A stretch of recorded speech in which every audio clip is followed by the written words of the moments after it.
इस चिड़िया का नाम है रोबोटिक्स। पहले लोगों को करना पड़ता था भारी चेन्स और क्रेन उठा के ये करना वो करना, 2 ऑपरेटर्स चाहिए 3 ऑपरेटर्स चाहिए। इनको इजियर बना दिया गया है, एक बंदा रोबोट ऑपरेट करके पूरा कर देगा। We have all heard about UAVs. Indian military बोलो, किसी भी देश की military, they have drones, missile वगैरह के लिए यूज किया जाता है जहां पे there is no manned pilot. ऐसा सिचुएशन है कि वहां तक प्लेन जाके लौट नहीं सकती, does not have that kind of fuel, तो वहां पे यूज होता है। So that is also robotics. AI या फिर रोबोटिक्स, ये थ्रेट है या फिर अपॉर्चुनिटी है? Is not to steal someone's job. किसी की नौकरी नहीं खानी है, हमें चाहिए कि आपका काम आसान हो। तो वहां पे एक रोबोट को भी चलाने के लिए आपको एक इंसान चाहिए। तो आपको टाइम के साथ आगे बढ़ना है, दैट इज इट। आप पीछे रह जाओगे तो फिर नहीं हो पाएगा। It's sort of like a revolution. ये रेवोल्यूशन है, एआई रेवोल्यूशन है। लोगों का आईटी फर्म का काम 10 घंटे का काम अभी 1 घंटे में। मेडिकल इंडस्ट्री में क्या यूज है रोबोटिक्स का, और हिंदुस्तान में अगर ये यूज हो रहा है तो किस हद तक यूज हो रहा है? आप एक डॉक्टर हो, ऑब्वियसली आप एक कार्डियक सर्जन हो, आप हार्ट का ऑपरेशन करते हो, दिल्ली में बैठे हो, एक बहुत कॉम्प्लिकेटेड केस आया है चेन्नई में, आप यहाँ से वहां तक पहुंचने में 6 घंटे लग ही जाएंगे आराम से। लेकिन it's a life and death situation. तो आप ना यहाँ पर बैठोगे, अच्छे नेटवर्क पे कनेक्ट करोगे एंड आपके हाथ वहां पे रोबोट बने रहेंगे। तो आप यहाँ पे हाथ से जो करोगे, रोबोट वहां पे करेगा। आप रोबोट को रियल टाइम ऑपरेट करोगे। हमारे देश में इस मोमेंट में, आज के दिन में कुछ 10,000 से ज्यादा डॉक्टर्स हैं जो ऐसे काम करते हैं एंड मल्टीपल हॉस्पिटल्स में ये हो रहा है, बड़े बड़े हॉस्पिटल्स में हो रहा है। जो भी इंडस्ट्री बूम करती है उस तरफ हिंदुस्तान के पेरेंट्स का और बच्चों का दोनों का झुकाव हो जाता है। इस इंडस्ट्री में अपना करियर बनाने के लिए क्या क्या करना पड़ेगा? नमस्कार दोस्तों, एक बार फिर आप लोगों का स्वागत है विजनरी वॉइस बॉक्स के जबरदस्त पॉडकास्ट में। और आज जो टॉपिक हम लेकर आ रहे हैं, आज के टाइम में ये टॉपिक ने आग लगा रखी है। मुझे नहीं पता कि इससे पहले इस टॉपिक के ऊपर इससे पहले कोई पॉडकास्ट हुआ है या नहीं हुआ है, लेकिन आज हम एक्सक्लूसिव इस टॉपिक पे डिस्कस करने वाले हैं, जिस टॉपिक का नाम है रोबोटिक्स। आपने थंबनेल में देख ही लिया होगा, लेकिन इस टॉपिक को अनवील करने के लिए जो हमारे पास गेस्ट है वो इसी इंडस्ट्री से बिलोंग करते हैं। तो ज़्यादा समय ना लेते हुए मैं चाहता हूं कि हम माइक अब अपने गेस्ट की तरफ घुमाएं और उनसे आपको इंट्रोड्यूस करें, जिनका नाम है सिद्धार्थ मंडल। सिद्धार्थ जी, आपका स्वागत है हमारे इस पॉडकास्ट में, और साथ ही साथ में धन्यवाद आपका कीमती समय हमें देने के लिए। Thank you so much. तो सिद्धार्थ, मैं चाहता हूं कि अपने बारे में दर्शकों को चंद शब्दों में कुछ बताएं। जी बिल्कुल। मैं सिद्धार्थ मंडल। मेरा होम टाउन, मैं बिलोंग करता हूँ कोलकाता से एंड वहाँ पर मैं स्कूलिंग करा बचपन से। उसके बाद मैं कॉलेज करा साउथ इंडिया में, वेलोर में। I am from VIT Vellore. Computer science engineering करी मैंने, बीटेक कंप्लीट करा। करने के बाद कॉलेज वगैरह प्लेसमेंट्स वगैरह हुई and luckily I got a placement as a job role जो मेरे को मिला, that was a researcher. Research करना is basically like being a junior scientist. एक इनोवेटिव फील्ड मिली मेरे को, रोबोटिक्स। एंड उसके पहले तक बहुत बेसिक आइडिया थी, एक कॉमन इंसान को, एक बच्चे को जितना पता होता है मूवी वगैरह देख के, दैट्स ऑल। तो फिर मैं इस फील्ड में गया, एक्सप्लोर किया and things turn out fine. बड़ा मज़ा आया मेरे को। ये है, that is my daily work. मैं वही करता हूँ, robotics, cognitive robotics, human robot interaction, cognitive sciences, AI integration in robotics. अभी एआई सब लोग जानते हैं, तो एआई का रोबोटिक्स में यूज, यूटिलिटी, ये सारी चीजें, that is my forte. And along with this मैं ये काम करता हूँ एंड वीकेंड्स पे I am a full time rider. Bike चलाता हूँ। I belong to Banjara riders group. मैं उनका एकदम अर्लीस्ट मेंबर हूँ, one of the founding members in Delhi. And घूमने का बड़ा शौक है मेरे को, ट्रैवलिंग का बड़ा शौक है, पहाड़ों से बहुत प्यार है मुझे। So that's it about me. बहुत बढ़िया, बहुत बढ़िया। तो आप घूमते भी है, साथ ही साथ में एआई और रोबोटिक्स के लिए काम भी करते हैं। चलिए, अच्छा है, डेडली कॉम्बिनेशन है ये तो। टॉपिक को आगे बढ़ाते हैं। बिल्कुल। पहला क्वेश्चन आपकी तरफ, ठीक है। रोबोटिक्स के बारे में पूरी दुनिया बात कर रही है, ठीक है। मैंने भी बहुत सुना है इसके बारे में, लेकिन किस चिड़िया का नाम है ये रोबोटिक्स? रोबोटिक्स, अब आप कभी भी रोबोट सुनो तो बचपन से, आपके बचपन से, मेरे बचपन से, एनी एज ग्रुप, हम लोग ना कुछ मूवीज वगैरह देख के बड़े हुए हैं। हाँ, वो टर्मिनेटर वाला में। हाँ, एग्जैक्टली, टर्मिनेटर, रोबोकॉप अभी के बच्चे नहीं जानते होंगे, हम लोग तो बहुत प्यार करते हैं रोबोकॉप। ट्रांसफॉर्मर्स सब लोग जानते हैं, एनिमेटेड सीरीज वगैरह देख के, एनिमेज जो लोग देखते हैं, हजारों रोबोट्स वाले चीजें देखे। So this is what people think, हाँ Right, रोबोट right. है तो यार ये इतना कुछ करेगा, शूट करेगा, फाइटिंग एक्शन होगा, आयरन मैन टाइप का कुछ हो जाएगा, ऑटोनोमस होगा, ये वो lots of things. True sense में we are very far from that. Okay. उतना दूर तक नहीं है technology, that's fiction. Oh. Okay, that is fiction. We are probably like 10-12 years away from that, at least, if not more. Being in the field, India तो थोड़ा और पीछे होगा because obviously we are a developing country. Technology वगैरह में we are going forward. धीरे धीरे हो रहा है. Innovation पे लोग invest कर रहे हैं. Government भी help कर रही है. Private firms भी invest कर रहे हैं इसमें. बाहर के दूसरे companies involve हो रहे हैं. Startups रोज launch हो रहे हैं इसमें. So coming back to robotics, what is basically a robot? शुरू ऐसे हुआ ना कि कुछ भारी सामान है, it's a very heavy object, तो इंसान अगर उठाना चाहे तो 10 15 20 लोग चाहिए उसको उठाने के लिए, या फिर उसके पहले जानवर यूज होते थे, हाथी, घोड़े, जो भी उठा सके. रैंप बना लिया, पुली बना लिया, ये सारे सिस्टम्स, सिंपल मशीन्स यूज करना चालू है. बट धीरे धीरे ना हमारे सामान और कॉम्प्लेक्स होते रहे कि आपको एक ब्लॉक ऐसे उठा के कहीं पे सेगमेंट में घुसाना है. सो ऐसी चीजों के लिए we started using cranes, shovels, bulldozers. लेकिन ये हो गया आउटडोर सिनेरियो में. लेकिन सोचो एक वेयर हाउस है, बड़े बड़े बक्से सामान वगैरह रखने हैं. कोई भी कमर्शियल जो जहाँ पर सामान लोग खरीदते हैं, आप वैसे उनके जो वेयर हाउसेस ह्यूज होते हैं, बहुत सामान होता है, तो इनको अरेंज करना वगैरह मैनुअली होता है. हमारे देश में अभी भी मैक्सिमम मैनुअल ही है. लेकिन there are robots employed now जहाँ पे ये सारे चीज़ें हो जाता है कि बक्सों को उठा के यहाँ से उठा के वहाँ पे रखना. कार इंडस्ट्री में असेंबली लाइन जिसको हम लोग बोलते हैं, एक एक सेगमेंट्स को लेके उसको असाइन करना, एक जगह पे असेंबल करना. राइट. तो दीज थिंग्स पहले लोगों को करना पड़ता था, भारी चेन्स और क्रेन उठा के ये करना वो करना. 2 ऑपरेटर्स चाहिए, 3 ऑपरेटर्स चाहिए. इनको इजियर बना दिया गया है. एक बंदा रोबोट ऑपरेट करके पूरा कर देगा. 2 आर्म बने हैं, it's just 2 hands which are very strong. आपके अपने बाजुओं से बहुत ज्यादा वेट उठा सकते हैं. उठा के रखने के लिए एक रोबोट बना दिया, रिमोट कंट्रोल बना दिया. So this is how robotics was this is also robotics is what I mean to say कि ये सिंपल मशीनरी नहीं है, ये रोबोटिक्स है. इसमें भी at some points कुछ इंटेलिजेंस इन्वॉल्व होती है. It's not just a stupid machine if I may. नहीं, उसके पास भी थोड़ा सा अंडरस्टैंडिंग है. आपके रिक्वायरमेंट्स के अनुसार उसको हम लोग ट्यून करते हैं कि आपकी सुविधा हो. सो इंडस्ट्री में तो ऐसे यूज हो रहा है अभी भर के. रबर इंडस्ट्री में, मैन्युफैक्चरिंग इंडस्ट्री में, असेंबली लाइंस में, सॉर्टिंग के काम में. एंड साथ ही साथ धीरे धीरे और भी ये सामान बढ़ रहा है, इन चीज़ों का यूज बढ़ रहा है डिफेंस में. So we have all heard about UAVs, unmanned aerial vehicles. तो यूएवीज जो होते हैं ना, ये सोचो हमारे इंडियन मिलिट्री बोलो, किसी भी देश की military, they have drones. We have heard this word, अभी बहुत दिखते हैं ड्रोन्स. फोटोग्राफी के लिए यूज होते हैं, but that is not the primary use of drones. Surveillance is one. इसके साथ ही साथ जो ड्रोन्स मिसाइल वगैरह के लिए यूज किया जाता है, जहां पे there is no manned pilot. ऐसा सिचुएशन है कि वहां तक प्लेन जाके लौट नहीं सकती, does not have that kind of fuel, तो वहां पे यूज होता है. So that is also robotics. Intelligence है उसमें, right, at some level. So या मुझे लगता है कि ये लोगों को आपने समझा दिया होगा, अभी तक लोगों को समझ आ गया होगा. मुझे तो समझ आ गई कि रोबोटिक्स है क्या. बिल्कुल. अब बात करते हैं इस इंडस्ट्री के बारे में. इस इंडस्ट्री की अगर मैं बात करूं तो वर्ल्ड वाइड ये इंडस्ट्री कहाँ जा रही है, और हमारी इंडिया, अगर मैं कंपेयर करूं पूरी इंटायर वर्ल्ड से इंडिया को, तो अभी इंडिया किस जगह पे खड़ी है?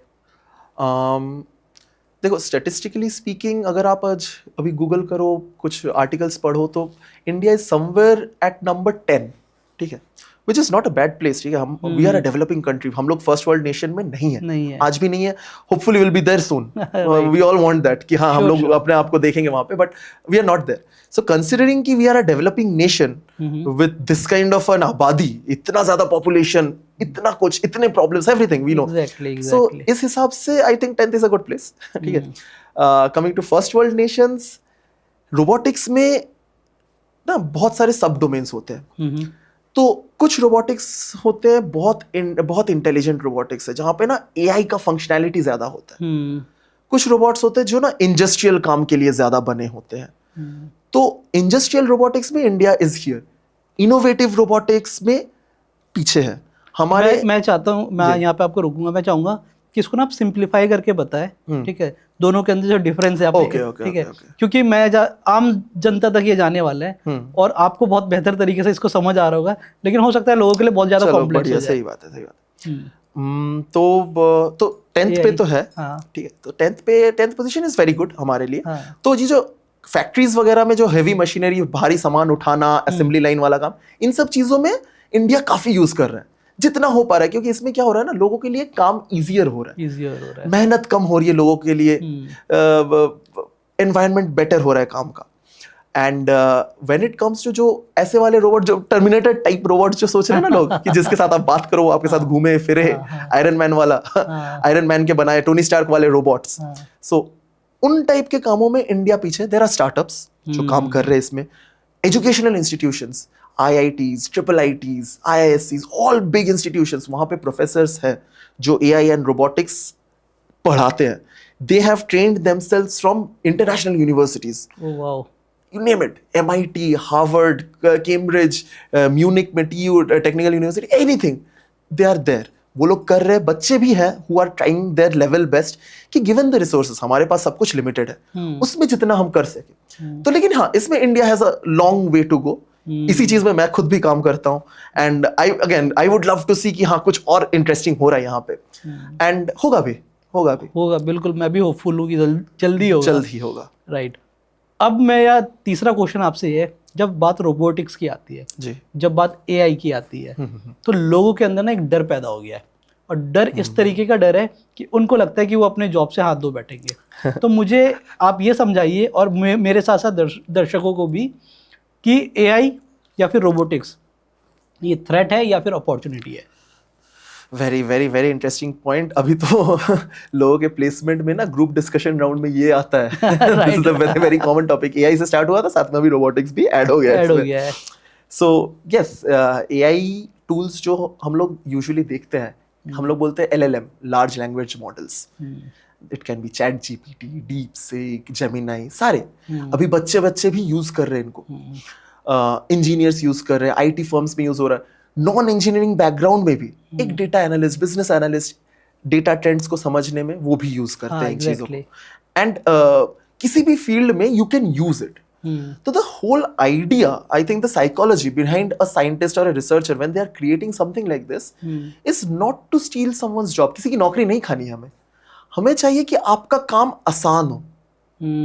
जो काम करने में, आज मैं प्रोग्रामिंग करता हूँ, मेरा बैकग्राउंड कंप्यूटर साइंस है, तो एक प्रोग्राम लिखने में ना आप 100 लाइन की कोड लिखो, उसमें 10 गलतियां ऐसे ही हो जाती है, छोटी छोटी प्रॉब्लम, सेमीकोलन देना भूल गया, कॉमा डालना भूल गया, इंडेंटेशन हो, एक स्पेस बार ज्यादा डालना था भूल गया, अब उसके चलते 10 बार उसको रेक्टिफाई करो, डिबग करो। राइट।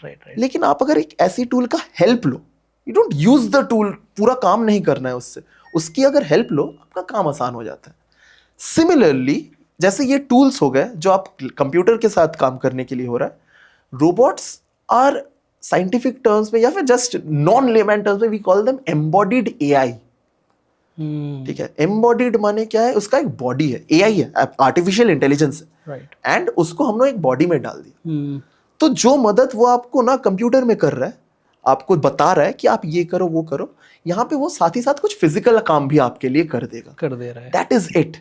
तो नौकरी लोगों का खा जाएगा, लोगों के जॉब नहीं रहेंगे because of robotics, not really. And industry level की जो हम बात कर रहे थे अभी थोड़ी देर पहले, तो हम लोग वहां पे we have a term called cobots. Yes, तो रोबोट्स, कोबॉट्स, तो बेसिकली ये है कि कोऑपरेशन, कोलैबोरेशन। तो इंसान और रोबोट साथ ही साथ काम करता है। बहुत जगहों पे पैकिंग इंडस्ट्री में, जहां पे ऐसे बड़े बड़े कार्टून्स में सामान डालना होता है, वहां पे देयर आर रोबोट्स जो क्या करते हैं, वो जो कार्टून्स आते हैं ना, उनको बक्सों को खोल देता है। राइट, एकदम परफेक्टली खोल दिया, क्या सामान डालना है, that is a tougher job for a robot. ठीक है, देयर आर रोबोट जो वो भी करते हैं, लेकिन हर इंडस्ट्री में सब लोग उतना अफोर्ड नहीं कर सकते, स्मॉल स्केल में नहीं होता।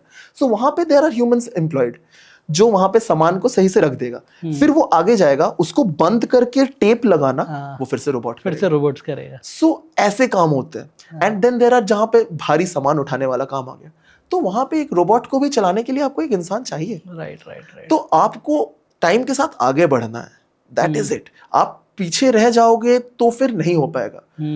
It's sort of like a revolution, ठीक है, ये रेवोल्यूशन है, एआई रेवोल्यूशन है। लोगों का आईटी फर्म का काम 10 घंटे का काम अभी 1 घंटे में हो रहा है। Similarly physical manufacturing industry and core industry में भी वही काम धीरे धीरे हम लोग जो होता था अभी काफी फास्ट है। प्रोडक्शन लाइंस बहुत फास्ट हो रही है। गर्मी, आप किसी स्टील इंडस्ट्री में जाओ, रबर इंडस्ट्री में जाओ, हीट का यूज होता है भयंकर, बहुत ज्यादा। They have to wear special suits. बहुत लोग, आई हैव फ्रेंड्स, मेरे फ्रेंड्स ज्यादातर मैकेनिकल इंडस्ट्री में है एंड दे टेल मी कभी यार हमारे लिए कुछ बना दे यार ठीक है। सो वहां पे रोबोट्स का यूज हो रहा है। जितना लोग कर पा रहे हैं कि हाँ चलो थोड़ा सा काम इजी हो गया, तो आई डोंट थिंक जो बंदे काम कर रहे हैं उनको ये टेंशन है। इट्स जस्ट दैट लोगों को ये एक मिथ बन चुकी है कि यार रोबोट्स आ जाएंगे, एआई आ गया, अब तो हमारा क्या जरूरत है। हाँ ऑब्वियसली अभी खाते में बैठ के कोई अकाउंटिंग नहीं कर रहा, अभी तो सब एक्सेल में ही कर रहे हैं, एक्सेल में ही कर रहे हैं, राइट। तो वही लोग तो एक्सेल कर रहे हैं जिन्होंने पहले कभी खाता मेंटेन करा, अभी एक्सेल शीट मेंटेन कर रहे हैं। अभी एक्सेल शीट से आप और भी आगे जाओ, there are data analytic tools like power BI and all, ये सब कर रहे लोग, और वो भी लोग ही कर रहे हैं, लोग ही कर रहे हैं। यानी असिस्ट करने के लिए तो लोगों की रिक्वायरमेंट होगी। बिल्कुल बिल्कुल बिल्कुल। अगर ये कहना गलत नहीं होगा कि लोगों को स्केल अप करने की जरूरत है। बिल्कुल डेफिनेटली लोगों को स्केल अप करना, उनके लिए थ्रेट नहीं है वो। अगर अपने आप को पॉलिश करते रहेंगे, इस इंडस्ट्री में अलाइन करने के साथ साथ उस पर्टिकुलर प्रोडक्ट को यूज करने के लिए अपने आप को रेडी करेंगे, तो उनकी जो जॉब है वो सिक्योर रहेगी and they will be doing so much better, right. और आप अभी मेंशन कर रहे थे रोबोट्स के बारे में, जहाँ पे वो पैकेजिंग ओपन करते हैं और उसे खोलते हैं, तो मुझे याद आ गया, मैंने कहीं पे पढ़ा था कि अमेजन के वेयर हाउस में, आई गेस यूएस में, मैक्सिमम काम जो रोबोट्स ही करते हैं, और उनका वेयर हाउस भी शायद बहुत ज्यादा बड़ा है। बताते कितने बड़े फुटबॉल ग्राउंड की जितना बड़ा है, 5 और 10 फुटबॉल ग्राउंड जितना बड़ा है उसका। बहुत बड़े बड़े वेयर हाउसेस है, वो अपने आप में एक बड़ी कंपनी है, वो एक इकोसिस्टम है अपने आप में, वहीं पे इकोसिस्टम है, राइट। बिल्कुल कंपनी कहना गलत होगा, इकोसिस्टम बन गया वो तो, राइट। तो सिद्धार्थ भाई, जैसा कि अभी आपने बताया कि लोगों को थ्रेट नहीं है बिल्कुल भी रोबोटिक्स आने से, एआई के आने से, बिल्कुल ठीक है। आप उसको एक तो थोड़ा सिंप्लीफाई करके बता दें, साथ ही साथ में अगर आपके पास कोई आंकड़े हैं ना, तो आंकड़े भी बता दें, ताकि लोग ना आश्वस्त हो जाए कि भैया आने दो एआई को, आने दो रोबोट्स को, हमारी तो जॉब सेफ है। पहली बात तो ये है कि इंडिया में रोबोट, मैंने बोला कि 10th पे है, ठीक है, तो देयर इज अ रेशियो, ठीक है, एक हिसाब होता है कि इतने लोग काम कर रहे हैं, वर्कर्स इतने हैं, और उनके लिए इतने रोबोट्स हैं, ठीक है। तो जिन इंडस्ट्रीज में यूज हो रहा है, ठीक है, वहां के हिसाब से बोल रहा है अभी भी कुछ 10,000 रोबोट्स के लिए, सॉरी 10,000 वर्कर के लिए 150 रोबोट्स अभी तक नहीं है। अच्छा, ठीक है। जहां पे अगर आप एक फर्स्ट वर्ल्ड नेशन जहां पे ये टेक्नोलॉजी ज्यादा है, चाइना नंबर 1 पे है, वहां पे 700 समथिंग 750 रोबोट्स होंगे 10,000 एम्प्लॉयज के लिए। तो चाइना में अनएम्प्लॉयमेंट का इशू और हमारे देश में अनएम्प्लॉयमेंट का इशू अगर आप देखो तो हमको नंबर दिख जाएगा कि हाँ बहुत डिफरेंट है। सो रोबोट के कोई रीजन नहीं है, रोबोट्स के रहते भी वहां पे इतनी ही आबादी है, सेम पॉपुलेशन डेंसिटी है, लेकिन वहां पे तो चल रहे काम। तो ऐसा नहीं कि नहीं होगा, रैदर इसके चलते काम बेहतर होगी।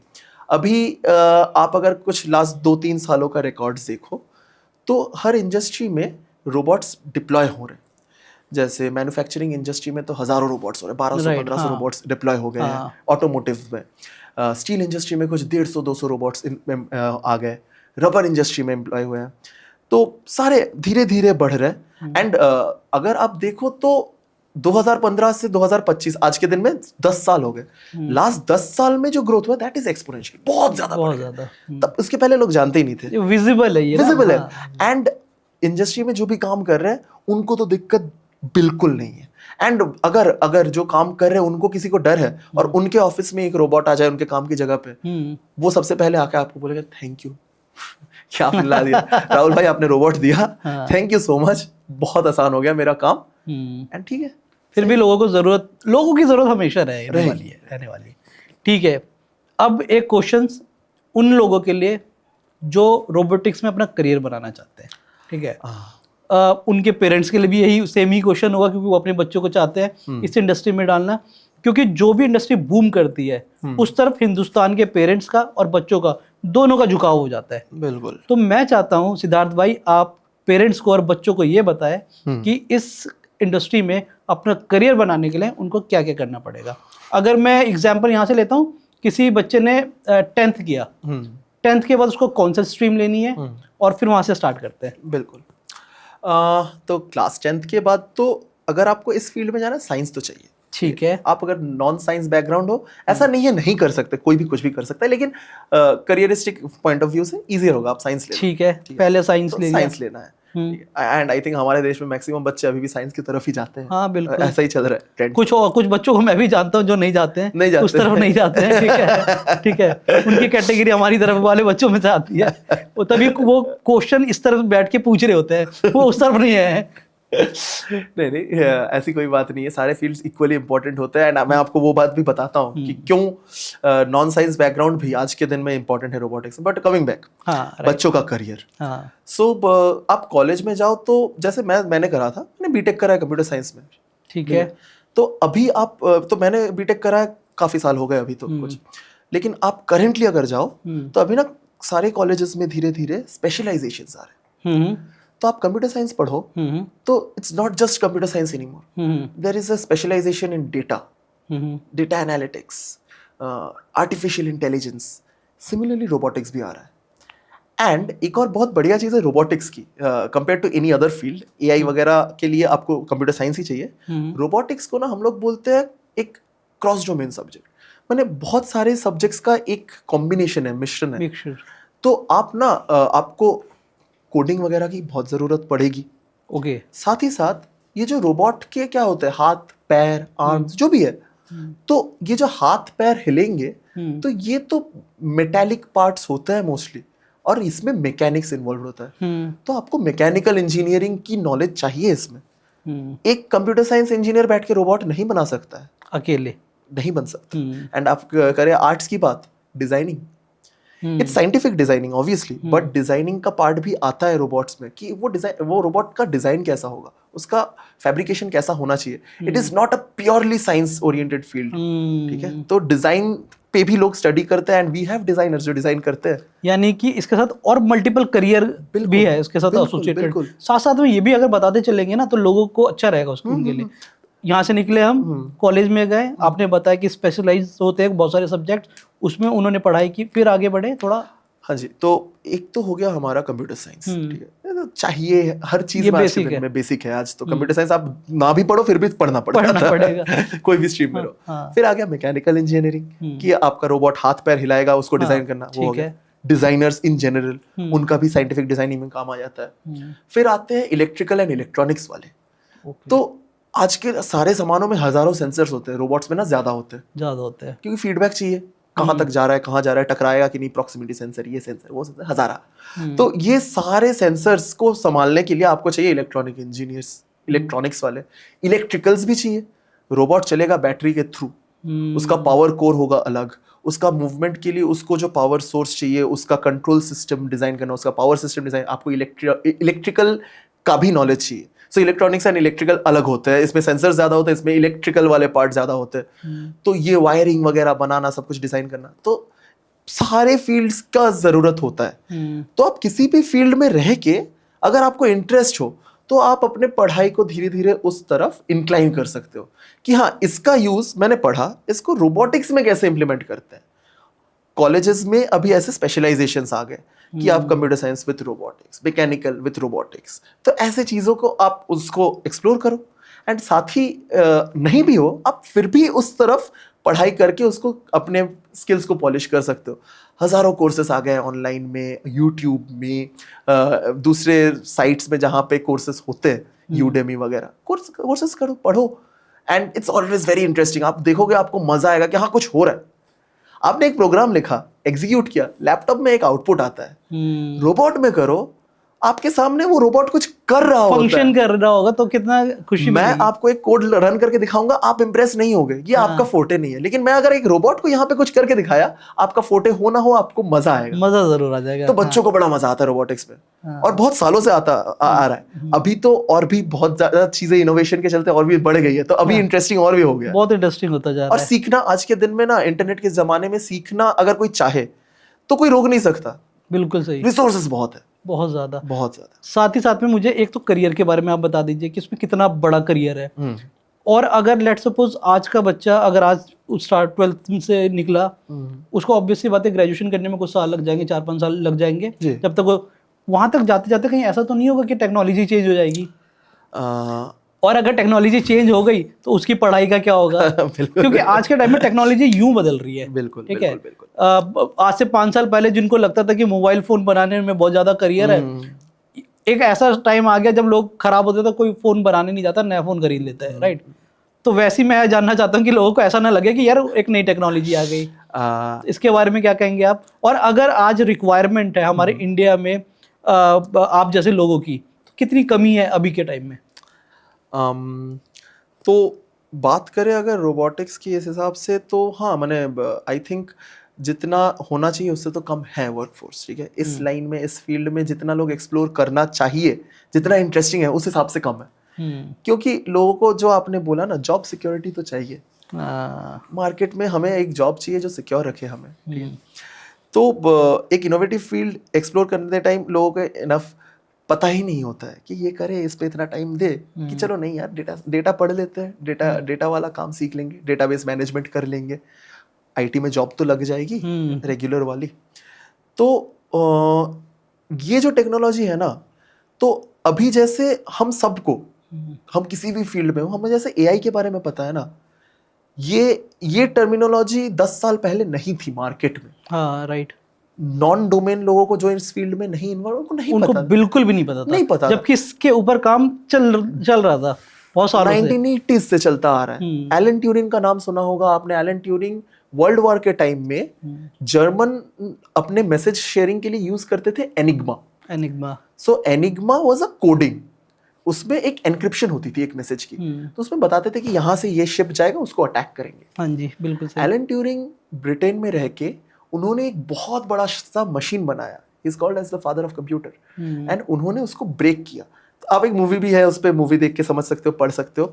सो anyway, cutting back to the chase, तो वो जो करा था, that is also artificial intelligence. ठीक है, तो इंटेलिजेंस तो होती नहीं है ना मैंने रोबोट बोलो, कंप्यूटर बोलो, मशीन बोलो, वो एक ही चीज समझता है, इंस्ट्रक्शन। और वो इंस्ट्रक्शन बहुत बेसिक है, 0 और 1, यस या नो, ट्रू या फॉल्स, इतना ही तो है। तो ये जो हम लोग इसको बोलते हैं ना intelligence, it's something that we are designing. वो कॉम्बिनेशन हम बनाते हैं इस तरीके के। यस, हम लोग बना रहे हैं उसको। तो ये एआई जैसे आज मार्केट में है, तो आज के दिन में इस फील्ड का कोई बंदा नहीं बोलेगा नहीं यार एआई पे काम करके फायदा नहीं है, 2 साल बाद ये बंद हो जाएगा। अच्छा, ये बढ़ता ही रहेगा। हाँ, समझ गया। Intelligence will be just getting more intelligent, धीरे धीरे और स्मार्ट हो रहा है। और हमारे मोबाइल फोन्स कितने स्मार्ट हो गए आज के दिन में। आपको ब्राइटनेस बढ़ानी घटानी नहीं पड़ती, ऑटोमेटिक होता है। ऑटोमेटिक है। आप अच्छे फोन्स यूज करो, आप जितना उसको यूज करोगे ना, आप समझोगे कि वो आपके साथ अडॉप्ट करता है। हाँ, वॉइस असिस्टेंट जो होता है हमारे फोन में, वो आपके तरह से आपसे बात करना जानता है, आपको बताना नहीं पड़ेगा कि क्या करना है। आपको बेसिक नेचर आपको उसको आपके फोन को पता होगा। मैंने जितना आपका एक घर का केयर टेकर कर सकता है, उतना आपका वॉइस असिस्टेंट करने का कोशिश कर रहे हैं। हाँ, राइट। बहुत बड़ी बात है, बहुत ज्यादा बहुत बड़ी बात है। 10 साल पहले लोग ये सोच नहीं सकते थे। आज बंदा वो Amazon वाला जो डिवाइस आता है, उसमें बोलता है कि Alexa play so and so गाना। छोटे छोटे बच्चे, हाँ, बिल्कुल, वो यूज अपना होमवर्क करवा रहे हैं, होमवर्क करा रहे हैं उससे, मिसयूज भी कर रहे हैं। बिल्कुल। और उस बात पे भी बहुत चर्चा हो रही है कि यार टीचर्स क्या करेंगे अब कि सारा ये सब यूज हो रहा है। तो चलो, दैट इज वन थिंग। तो जैसे एआई ये धीरे धीरे बढ़ता रहेगा ना, तो रोबोटिक्स भी ना एक ऐसा ही फील्ड है। धीरे धीरे लोग इसके साथ और इन्वॉल्वमेंट बढ़ेगी, लोग और भी ज्यादा काम में उनके साथ इन्वॉल्व रहेंगे। राइट। जैसे आज मैं आपके साथ बात कर रहा हूँ, आपके साथ यहाँ पे कुछ लोग काम कर रहे हैं, शायद 10-15 साल बाद 1-2 रोबोट भी आपके साथ काम करे यहाँ पे। राइट, उसको और इफेक्टिव बनाएगा। इसमें जो लोग हैं उनका इजियर होगा, आपका काम बेहतर होगा, आपका प्रोडक्टिविटी बढ़ेगा। एंड ये रोबोट्स बनने के बाद फिर वो धीरे धीरे इंप्रूव करते रहेंगे। तो मुझे नहीं लगता, डेफिनेटली नहीं हो सकता ऐसा कि आपने रोबोटिक्स स्टार्ट किया आज और 10 साल बाद वो इंडस्ट्री बंद हो गया। नहीं होगा। चलिए, ये मिथ भी बर्स्ट हो गया। डेफिनेटली। अब मैं चाहता हूँ कि आप ना, क्योंकि हमारे हिंदुस्तान के लोग और पेरेंट्स दोनों को एक डर बहुत सताता है कि अगर कोई व्यक्ति ये कोर्स करने के बाद उसको जॉब मिलती है, तो हिंदुस्तान में रहकर बेसिक सैलरी, ठीक है, पैसे पे बात कर लेते हैं, पैसे के बिना तो कुछ भी हम मूव करते ही नहीं है। तो एक बेसिक सैलरी यानी स्टार्टिंग सैलरी कितनी होती है, अगर वो बाहर उनकी मूवमेंट हो जाती है या कहीं और प्लेसमेंट हो जाती है, यूएस में एग्जांपल देकर आप समझा सकते हैं, तो बेसिक कितना एक्सपेक्ट कर सकते हैं कि वो बच्चा उतना कमा सकता है? देखिए, अगर इनिशियली बिल्कुल नया है, प्रेशर एक है। बंदा बीटेक करके निकला है हाँ। इस फील्ड में, हाँ। तो फर्स्ट ऑफ ऑल, चूंकि मैंने बोला आपको कि ये फील्ड हमारे देश में लोग कम काम करते हैं, वैसे ही अपॉर्चुनिटीज भी कंपैरिजन में कम है, क्योंकि डिमांड कम है। तीनों चीजें एक साथ कनेक्टेड रहती हैं। ठीक है, समझ गया। तो लेकिन डिमांड के हिसाब से भी उतने लोग स्पेशलाइज मिलते नहीं है। तो फर्स्ट ऑफ ऑल, जो बंदा ये काम करता है, जिनको आती है आज के दिन में एटलीस्ट, क्योंकि ये इतना कॉमन है, स्पेसिफाई मत कीजिए, ब्रैकेट में बता दीजिए, कोई बात नहीं। हाँ, तो जो करते हैं ना, तो वो उनका नॉलेज बेस काफी ज्यादा होता है। तो एक कॉमन बंदा अगर आईटी में जॉब कर रहा है, सोचो 4-5 लाख की जॉब करते हैं आज लोग, 6 लाख एनुअल की बात कर रहे हैं। Annual, obviously. ठीक है, एनुअल ये सैलरी आज 4 से 6 लाख के अंदर हमारे देश के मैक्सिमम आईटी इंजीनियर्स काम करते हैं एज अ फ्रेशर। ठीक है। अगर आप 4 के कंपेयर मैंने किसी भी ब्रैकेट के कंपैरिजन में आप 1.5 से 2 लाख तो ज्यादा कमाओगे ही। अच्छा, आप फ्रेशर होते हुए भी। ठीक है। लेकिन हाँ, वही इसमें चैलेंजेस आते हैं कि अगर आप इस फील्ड में जा रहे हो तो आपको इसका नॉलेज भी होना चाहिए। तो ये जो मैंने बोला ना, कोर्सेज करना, कॉलेज में इनको सीरियसली लेना, ये थोड़ा जरूरी है। लेकिन अगर आपने कर लिया तो आपका लाइफ तो सेट हो गया। और अगर चलो ये मैंने करियर स्टार्ट कर लिया, मेरी सैलरी इतनी हो गई, अगर मेरे बिल्कुल ही एक्सपर्ट हो गया, मतलब मेरे उस ऑर्गेनाइजेशन में जहाँ पे लगा और बिल्कुल एक्सपर्ट हो गया, उसके बाद मैं कहाँ तक एक्सपेक्ट कर सकता हूँ मेरी सैलरी जा सकती है मैक्सिमम? आप साल में करोड़ों कमा सकते हो हमारे देश में। हमारे देश में और ऐसे लोग आज भी एग्जिस्ट करते हैं, जो साल का करोड़ों रुपए कमा रहे हैं। ठीक है। प्रोफेसर्स भी हैं ऐसे जो पढ़ाते हैं इस फील्ड में, रिसर्च करते हैं, वो भी करोड़ों रुपए साल के कमा रहे हैं। और अगर आप बाहर जाओ, विदेश में जाओ, हाँ, फिर तो मैंने स्टैंडर्ड ऑफ लाइफ बढ़ती है ऑब्वियसली, तो वहां पे खर्चा ऑब्वियसली बढ़ता है, लेकिन आप उसी रेशियो में बढ़ा दो। जितना अगर एक बंदा यहाँ पे 4 लाख वाला बंदा वहां पे जाके अगर 15 लाख कमा रहा है, तो आप हिसाब लगा लो, 3 गुना बढ़ा दो। मतलब अगर इस इंडस्ट्री में आप अच्छा कर गए तो आप सुपर कार जैसी वो अफोर्ड तो कर सकते हैं। आप वो सपना को हकीकत में बदल दोगे। हाँ, बिल्कुल। अगर इस इंडस्ट्री में एक्सेल कर गए तो वो तो आप ले लो। बिल्कुल। चलिए, बहुत बढ़िया है, हो सकता है। अब चलिए एक और क्वेश्चन की तरफ चलते हैं। बहुत ज्यादा ना मिथ है लोगों के अंदर, एआई और रोबोटिक्स चलिए एक जैसा ही मानते हैं, लेकिन दोनों है तो अलग अलग जी। एक मैंने मूवी देखी अभी हाल फिलहाल में आई थी, तेरी बातों में ऐसा उलझा जिया, जिसमें कीर्ति सनन है, वो रोबोट है जी। तो एआई का यूज हुआ है या फिर रोबोटिक्स का यूज हुआ है, मैं चाहता हूँ कि सिंपल शब्दों में लोगों को बताए कि ये क्या है। एक मूवी आई थी रजनीकांत सर की बहुत सालों पहले, रोबोट है ना, रोबोट आई थी। हाँ, तो कोई क्या सिमिलैरिटीज है उसमें, उस मूवी के माध्यम से क्या बताना चाह रहा है साइंस हमें, इसके बारे में बात करते हैं। तो चलो, रजनीकांत सर वाली जो मूवी थी वो तो काफी पुरानी है अभी, हो गया, लेकिन इट वाज रेलेवेंट, बड़ा इंटरेस्टिंग मूवी था। ऐश्वर्या राय थी उसमें। उसके बाद रावण आया था। अच्छा, आपको इन सारी बातों में ऐश्वर्या राय याद रही? रहना भी चाहिए। तो अब रावण भी आया था शाहरुख खान का, उसमें भी रोबोट्स वगैरह ही थे। बट वो वाले मूवीज ना ज्यादा फिक्शन ज्यादा था उसमें, क्योंकि उस टाइम पे लोगों को इन चीजों के बारे में पता नहीं था, साइंस भी थोड़ा पीछे था, तो वो ना कहानी थी। लेकिन ये जो फर्स्ट मूवी आपने जो बोला ना, जो रिसेंट आई थी, तेरी बातों में उलझे जिया, कृति सनन रोबोट बनी है, बताइए। तो वो मूवी मैंने उसमें जितना दिखाया है, तो मैं इस फील्ड में रह के पहली बार देखा कि हाँ यार, ये शायद कर सकते हैं। इतना नहीं, फिक्शन तो है, लेकिन ये हो सकता है। मतलब बहुत क्लोज टू रियलिटी है। आज के दिन में टेक्नोलॉजी यहाँ पे है कि हाँ 5 साल बाद ना हम इसको देख सकते हैं, एक ऐसी रोबोट 5 नहीं हो तो 7 साल बाद देख सकते हैं। एंड ऑलरेडी आपने वीडियोस वगैरह देखे होंगे, कुछ रोबोट्स हैं जो बात कर रहे हैं। बिल्कुल, चाइना में, जापान में लोग ऐसे रोबोट्स बहुत बना चुके हैं। तो एआई और रोबोटिक्स की आप जो पूछे पॉइंट, तो क्या होता है, robot is a machine, robot का कोई इंटेलिजेंस नहीं होता। तो अगर आप इंसान के साथ कंपेयर करो, तो इंसान का बॉडी खोखला बॉडी है, उसका पूरा नॉलेज आता है उसके दिमाग से। तो AI is basically the intelligence that we put into the robot. तो हार्डवेयर है रोबोट, सॉफ्टवेयर है एआई। दोनों का कॉम्बिनेशन बनाता है इन रोबोट्स को, जिनको हम लोग बोलते हैं ऑटोनोमस रोबोट, जो खुद ब खुद सारे काम करते हैं। या फिर सेमी, माने आपको एक सामान उठाना है यहाँ से, तो मेरा हाथ यहाँ तक नहीं पहुंच रहा है, आपके पास यहाँ पे एक आर्म एक्सटेंडर है ठीक है, तो वो क्लिप वाले आते हैं ना जो आपको ऐसे करके पकड़ के क्लिप करके उठा के हाँ। उसकी जगह अगर ये एक मशीन वाला हो तो वो ना आप ऐसा हाथ बढ़ाओगे वो समझ जाएगा कि आप उसको बढ़ा रहे हो उस चीज के लिए, तो वो खुद ब खुद जाके उसको सही से पकड़ेगा जो वो क्लिप वाला नहीं कर पाएगा। हाँ। एकदम इंसान के हाथों की तरह। तो ये हो जाता है, तो इसमें भी थोड़ा बहुत इंटेलिजेंस रहता है, एआई का इन्वॉल्वमेंट रहता है। और फिर तो जो नॉर्मल वाले हो गए जो रिमोट कंट्रोल वाले होते हैं, राइट। तो यही है। तो एआई और रोबोटिक्स का ना कॉम्बिनेशन चलता है, दोनों मिल के काम होता है। एक के बिना दूसरा बहुत ज्यादा स्मार्ट नहीं बन पाएगा, वो बस एक मशीन रह जाएगा। चलिए, तो सिद्धार्थ भाई जैसे कि हम रोबोटिक्स की बात कर ही रहे हैं, तो एक इंडस्ट्री है मेडिकल इंडस्ट्री। मैं बस इतना जानना चाहता हूँ कि मेडिकल इंडस्ट्री में क्या यूज़ है रोबोटिक्स का, और हिंदुस्तान में अगर ये यूज़ हो रहा है तो किस हद तक यूज़ हो रहा है, अगर आपके पास कोई डेटा हो या फिर कुछ ऐसा आप बताना चाहते हो तो। जी, तो मेडिकल साइंस में रोबोटिक्स का यूज़ एक तो होता है कि वो आपका मैंने मेन यूज़ यही है ना कि आप दिल्ली में बैठे हो, एक बहुत इमरजेंसी सर्जरी, आप एक डॉक्टर हो ऑब्वियसली, आप एक सर्जन हो, कार्डियक सर्जन हो, आप हार्ट का ऑपरेशन करते हो, एक बहुत कॉम्प्लिकेटेड केस आया है चेन्नई में, ठीक है, आप यहाँ से वहां तक पहुंचने में 6 घंटे लग ही जाएंगे आराम से, लेकिन it's a life and death situation. तो आप ना यहाँ पर बैठोगे, एक अच्छे नेटवर्क में कनेक्ट करोगे, एंड आपके हाथ वहां पे रोबोट बने रहेंगे, तो आप यहाँ पे हाथ से जो करोगे रोबोट वहां पे करेगा।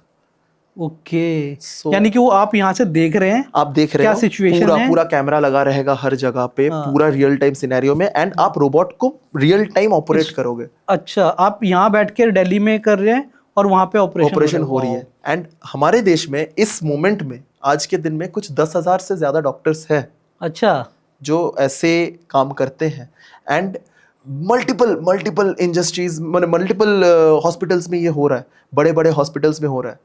अच्छा, मतलब हमारे हिंदुस्तान के डॉक्टर ये करने में सक्षम है? बिल्कुल, आप ऐसा कह रहे हैं?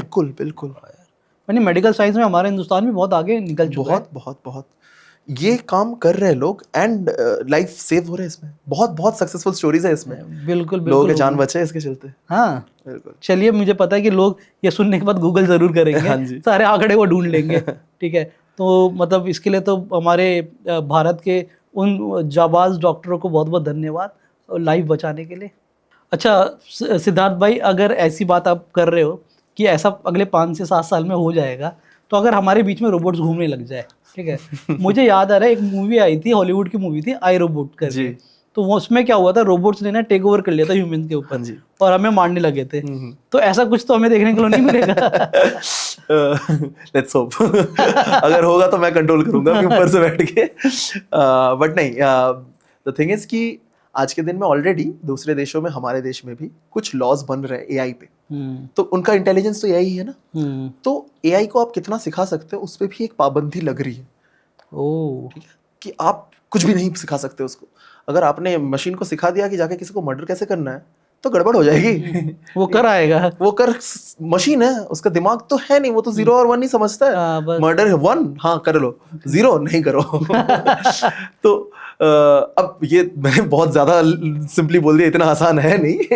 लेकिन फिर भी ऐसा कुछ तो डेफिनेटली नहीं होगा 5-7 साल में, तो डेफिनेटली नहीं।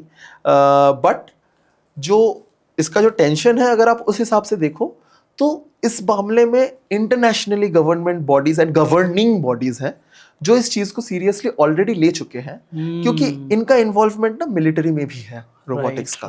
जैसे मैंने आपको बोला कि हमारे देश में भी यूज होता है, DRDO, defence research and development. तो इन लोग का पूरा काम ही चलता है जो रिसर्च में आज के दिन में it's mostly robotics. Main point क्या है कि एक इंसान की जगह किसी मशीन को भेजो, एक्सपेंडेबल होता है ना, मशीन के लिए पैसे जाते हैं, इंसान की जिंदगी की कीमत नहीं लगा सकते आप, कोई कीमत नहीं है। एग्जैक्टली। तो बहुत यूज हो रहा है, तो वही सारी चीजों के लिए हम लोग कुछ लॉज फॉलो करते हैं। आगे बढ़ के ये लॉज और भी स्ट्रिक्ट होते रहेंगे, जितना इनोवेशन बढ़ेगा, जितना स्मार्ट होगा रोबोट, उस हिसाब से देखा जाए तो यही है। मुझे ऐसा लग रहा है कि जैसा आपने बताया कि इसके ऊपर लॉज बन रहे हैं, लॉज बनते हैं, टूटते हैं। बहुत सारी ऐसी कंट्रीज है जो आप कुछ भी समझा लो लेकिन वो समझने वाली तो है नहीं। आपने वैसे बता दिया कि इंटरनेशनल लेवल पे इसके ऊपर लॉ बन रहे हैं, तो होपफुली कि उसके ऊपर काम हो और ऐसी नौबत ना आए कि हमें डरना पड़ जाए रोबोट से। सिद्धार्थ भाई, आपसे बात करके बहुत मज़ा आ रहा है। और मैं तो इस डिस्कशन को बीच में रोकना नहीं चाह रहा हूँ, लेकिन समय की पाबंदी की वजह से हमें रोकना पड़ेगा। और मैं ये वादा ज़रूर करता हूँ कि एक बार दोबारा आपसे मुलाकात ज़रूर होगी और इस टॉपिक पे दोबारा से बात करेंगे। आपका एक और बार कीमती समय देने के लिए बहुत बहुत धन्यवाद। धन्यवाद। Thank you so much Rahul भाई। तो दोस्तों, ये थे सिद्धार्थ भाई जिन्होंने बात की रोबोटिक्स के बारे में। आशा और उम्मीद करता हूँ मेरे साथ साथ आप लोगों को भी इस इंडस्ट्री के बारे में बहुत कुछ पता चल गया होगा। अगर ये वीडियो आपको अच्छी लगे तो आप कमेंट बॉक्स में ये ज़रूर मेंशन करना कि कौन सा पार्ट आपको बहुत ही अच्छा लगा। साथ ही साथ में नेक्स्ट पार्ट आप क्या चाहते हैं कि किस टॉपिक पे बनाया जाए, वो भी आपको कमेंट ज़रूर करना है। हमारे चैनल को सब्सक्राइब करें, लाइक करें, शेयर करें, कमेंट करें और साथ ही साथ में हमारे इस मज़ेदार पॉडकास्ट को उन लोगों तक भी पहुंचाएं आपको लगता है कि उनको बहुत ज़्यादा ज़रूरत है इस पॉडकास्ट को देखने की। इसी तरीके के धमाकेदार पॉडकास्ट को एंजॉय करने के लिए हमारे साथ इसी तरीके से बने रहे। तब तक के लिए tata bye bye, take care.